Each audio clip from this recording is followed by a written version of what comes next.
সুপ্রিয় দর্শক, আসসালামু আলাইকুম। সবাইকে স্বাগতম জানাচ্ছি আজকের গুরুত্বপূর্ণ সংবাদে। প্রথমেই জানিয়ে দিচ্ছি সংবাদ শিরোনাম। ইউক্রেন যুদ্ধ শুরুর পর ২২ গুণ বেড়েছে রাশিয়ার অস্ত্র, পুতিন। এদিকে মালয়েশিয়ার সাবেক প্রধানমন্ত্রী নাজিব রাজাকের ১৫ বছরের কারাদণ্ড। অপরদিকে শান্তি প্রক্রিয়া ব্যাহতের আশঙ্কা, নেতানিয়াহুকে নিয়ে হতাশ ট্রাম্প প্রশাসন। আরও থাকছে সিরিয়ায় মসজিদে সন্ত্রাসী হামলার তীব্র নিন্দা ইরানের। এবং সবশেষে থাকছে নতুন বছরে শুরু হতে পারে গাজায় যুদ্ধবিরতির দ্বিতীয় ধাপ। শুনছিলেন সংবাদ শিরোনাম, এখন বিস্তারিত। তার আগে ছোট্ট একটি আবেদন, যদি আপনি ন্যায় ও মানবতার পক্ষে থাকেন, লাইক দিন। গাজার শিশুদের ভালোবাসা দেখাতে চাইলে কমেন্টসে লিখে জানান গাজায় শান্তি চাই, আর সাবস্ক্রাইব করুন আমাদের চ্যানেলটি, কারণ আমরা বলি সেই কথা যা অনেক মিডিয়া আড়াল করে। এখন চলুন বিস্তারিত দেখা যাক। ইউক্রেন যুদ্ধ শুরুর পর ২২ গুণ বেড়েছে রাশিয়ার অস্ত্র, পুতিন। ইউক্রেন যুদ্ধ শুরুর পর থেকে রাশিয়া তার অস্ত্র ও গোলাবারুদ উৎপাদন ব্যাপকভাবে বৃদ্ধি করেছে। যুদ্ধের এই সময়ে দেশটির সামরিক শিল্প খাতে উৎপাদন বেড়েছে সর্বোচ্চ ২২ গুণ।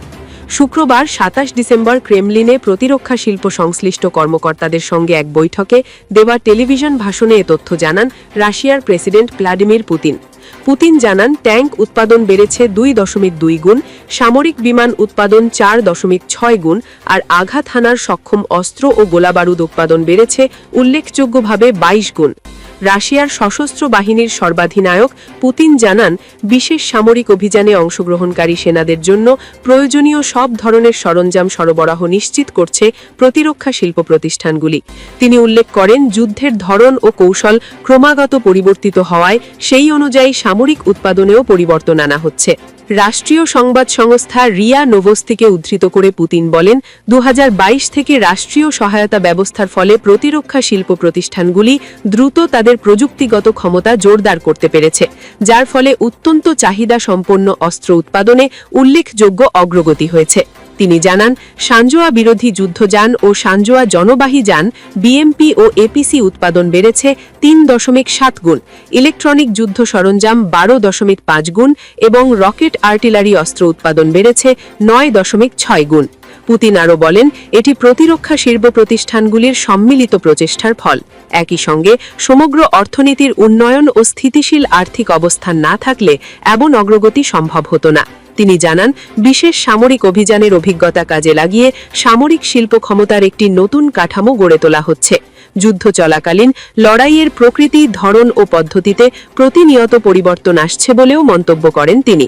ভবিষ্যৎ পরিকল্পনায় উৎপাদন ব্যয় কমানোকে একটি গুরুত্বপূর্ণ লক্ষ্য হিসেবে উল্লেখ করেন তিনি। পাশাপাশি অস্ত্র পরীক্ষাগারগুলি এবং প্রশিক্ষণ কেন্দ্রগুলির উন্নয়ন এবং কৃত্রিম বুদ্ধিমত্তার সক্রিয় ব্যবহার বাড়ানোর ওপর গুরুত্বারোপ করেন তিনি।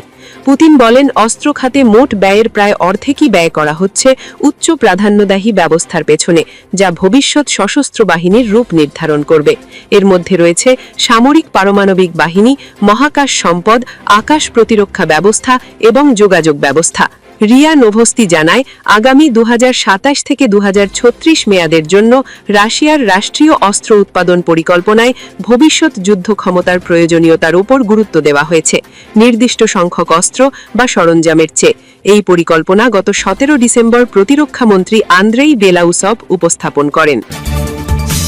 এদিকে মালয়েশিয়ার সাবেক প্রধানমন্ত্রী নাজিব রাজাকের ১৫ বছরের কারাদণ্ড। অর্থ পাচার ও ক্ষমতার অপব্যবহারের দায়ে মালয়েশিয়ার সাবেক প্রধানমন্ত্রী নাজিব রাজাককে ১৫ বছরের কারাদণ্ড দিয়েছেন দেশটির আদালত। শুক্রবার এই ঐতিহাসিক রায় দেওয়া হয়। নাজিবের বিরুদ্ধে আনা ২১টি অর্থ পাচার ও ক্ষমতার অপব্যবহারের ৪টি অভিযোগের সবগুলোতে দোষী সাব্যস্ত করেন আদালত। আদালত জানান, সাবেক প্রধানমন্ত্রী সরকারের 1MDB থেকে নিজের ব্যক্তিগত অ্যাকাউন্টে ২.২ বিলিয়ন রিঙ্গিত সরিয়ে নিয়েছিলেন। আদালতের বিচারক কলিন লরেন্স সেকুয়েরা তার রায়ে বলেন যে আসামিপক্ষ দাবি করেছিল তার বিরুদ্ধে আনা এই অভিযোগগুলো উদ্দেশ্য প্রণোদিত এবং রাজনৈতিক প্রতিহিংসামূলক, কিন্তু তার বিরুদ্ধে থাকা অকাট্য এবং অখণ্ডনীয় তথ্যাবলী সেই দাবিকে পুরোপুরি নাকচ করে দিয়েছে। এই তথ্যাবলীগুলো স্পষ্টতই প্রমাণ করে যে তিনি 1MDB-তে নিজের পদের অপব্যবহার করেছেন এবং তার হাতে থাকা ক্ষমতার অপব্যবহার করেছেন। আল জাজিরা বলছে, রাষ্ট্রপক্ষ নাজিবের বিরুদ্ধে অভিযোগ আনে 1 দশকেরও বেশি সময় আগে নাজিব প্রধানমন্ত্রী, অর্থমন্ত্রী এবং 1MDBর উপদেষ্টা বোর্ডের চেয়ারম্যান হিসেবে নিজের পদের অপব্যবহার করেছিলেন। তিনি এই তহবিল থেকে বিপুল পরিমাণ অর্থ নিজের প্রাইভেট অ্যাকাউন্টে সরিয়ে নিয়েছিলেন। ক্ষমতার অপব্যবহারের 4টি অভিযোগের প্রত্যেকটির জন্য 15 বছর করে এবং অর্থ পাচারের 21টি অভিযোগের প্রত্যেকটির জন্য 5 বছর করে কারাদণ্ড দেওয়া হয়েছে। তবে সবগুলো সাজা একই সাথে কার্যকর হবে। এর আগে 2020 সালে দুর্নীতির অভিযোগে নাজিবকে 12 বছরের কারাদণ্ড দেওয়া হয়েছিল, যদিও এটি 6 বছরে নামানো হয়েছে। এখন তার বিরুদ্ধে দ্বিতীয় মামলায় দণ্ড দেওয়া হলো। অপরদিকে শান্তি প্রক্রিয়া ব্যাহতের আশঙ্কা, নেতানিয়াহুকে নিয়ে হতাশ ট্রাম্প প্রশাসন। ইসরায়েলের প্রধানমন্ত্রী বেঞ্জামিন নেতানিয়াহুর সঙ্গে যুক্তরাষ্ট্রের প্রেসিডেন্ট ডোনাল্ড ট্রাম্পের শীর্ষ উপদেষ্টাদের মধ্যে টানাপোড়েন ক্রমই তীব্র হচ্ছে। গাজায় যুদ্ধবিরতি ও শান্তি প্রক্রিয়া এগিয়ে নিতে নেতানিয়াহুর ভূমিকা নিয়ে ট্রাম্পের টিম ক্রমবর্ধমান হতাশ, এমনটাই জানিয়েছে মার্কিন সংবাদ মাধ্যম অ্যাক্সিয়স। প্রতিবেদনে বলা হয়েছে, ট্রাম্পের কাছের উপদেষ্টা মহলে থাকা ভাইস প্রেসিডেন্ট জেডি ভ্যান্স, পররাষ্ট্রমন্ত্রী মার্কো রুবিও, ট্রাম্পের জামাতা জারেড কুশনার, সহবিশেষ উপদেষ্টা স্টিভ উইটকফ এবং white house chief of staff সুজি ওয়াইলস সবাই মনে করছেন নেতানিয়াহু ইচ্ছাকৃতভাবে শান্তি চুক্তির বাস্তবায়ন ধীর করছেন এবং গাজায় যুদ্ধবিরতি দুর্বল করতে চেষ্টা করছেন। তবে একটি ইসরায়েলি আধিকারিক দাবি করেছেন, এই বিষয়ে রুবিওর অবস্থান নেতানিয়াহুর তুলনায় তুলনামূলক কাছের, যেখানে উইটকফ এবং কুশনারের অবস্থান ভিন্ন।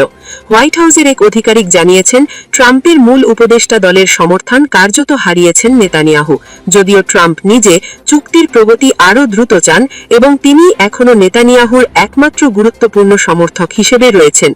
প্রতিবেদনে আরও বলা হয়েছে, গাজায় নিরস্ত্রীকরণ সহ বহুস্তরীয় শান্তি পরিকল্পনায় উইটকফ এবং কুশনার যে প্রস্তাব দিয়েছেন তা নিয়ে নেতানিয়াহু স্পষ্ট সংশয় প্রকাশ করেছেন।